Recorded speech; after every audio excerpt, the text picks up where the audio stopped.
অর্থমন্ত্রী নির্মলা সীতারামন 2024-এ বাজেট পেশ করেছেন। এই বাজেটে ইনকাম ট্যাক্স রিজিম আগের থেকে সামান্য পরিবর্তন হয়েছে। 3 লক্ষ টাকা ইনকামে কোনো ট্যাক্স নেই। 3 থেকে 7 লক্ষ টাকা ইনকামে 5%, 7 থেকে 10 লক্ষ টাকায় 10%, 10 থেকে 12 লক্ষ টাকায় 15%, 12 থেকে 15 লক্ষ টাকা ইনকামে 20% এবং 15 লক্ষ টাকার বেশি কারো ইনকাম হলে তাকে 30% ট্যাক্স দিতে হবে। এই বাজেটে মিডল ক্লাসের জন্য স্ট্যান্ডার্ড ডিডাকশন অর্থাৎ চাকরিজীবীদের স্যালারি টোটাল ইনকাম থেকে একটি নির্দিষ্ট অ্যামাউন্ট কমিয়ে দেওয়া হয় যাতে ট্যাক্সেবল ইনকাম কম হয় ও ট্যাক্সে ছাড় পাওয়া যায়। স্ট্যান্ডার্ড ডিডাকশন 50,000 থেকে 75,000 করা হয়েছে। তেমনি ডিডাকশন ফ্যামিলি পেনশন 15,000 থেকে 25,000 করা হয়েছে। বাজেটে সরকারের ইনকাম, যদি সরকারের টোটাল ইনকাম 100 টাকা ধরা হয় তাহলে সরকারের কাছে সবচেয়ে বেশি 27 টাকা আসে অন্যান্য দেশ থেকে লোন নিয়ে।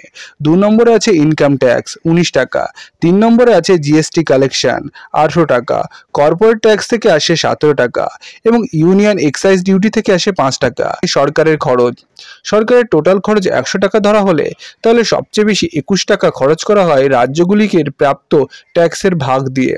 2 নম্বরে অন্যান্য দেশ থেকে লোন দিতে খরচ হয় 19 টাকা।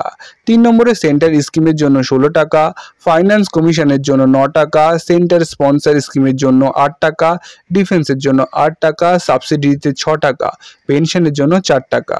সরকারের প্রধান খরচ, সরকার ডিফেন্সের জন্য 4,54,000 কোটি টাকা খরচ করছে, রুরাল ডেভেলপমেন্টের জন্য 2,65,000 কোটি টাকা, এগ্রিকালচারের জন্য 1,51,000 কোটি টাকা, হোম অ্যাফেয়ারের জন্য 1,50,000 কোটি টাকা, এডুকেশনে 1,25,000 কোটি টাকা, আইটি এবং টেলিকমের জন্য 1,16,000 কোটি টাকা, হেলথে 89,000 কোটি টাকা, এনার্জিতে 68,000 কোটি টাকা, সোশ্যাল ওয়েলফেয়ারে 56,000 কোটি টাকা এবং কমার্স ও ইন্ডাস্ট্রিতে 47,000 কোটি টাকা খরচ হবে।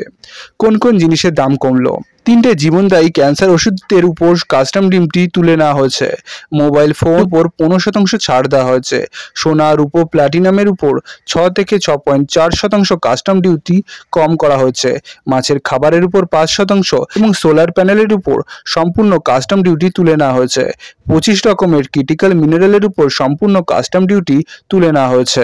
এমপ্লয়মেন্ট এবং স্কিল, ইন্টার্নশিপ, ফার্স্ট টাইমার যদি কেউ প্রথমবার জব পায় তাহলে সরকার সর্বোচ্চ 15,000 টাকা পর্যন্ত সাহায্য দেবে।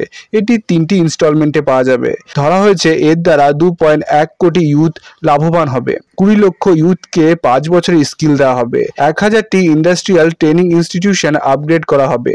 দেশে হায়ার স্টাডির জন্য সরকার 10 লক্ষ টাকা পর্যন্ত লোন দেবে।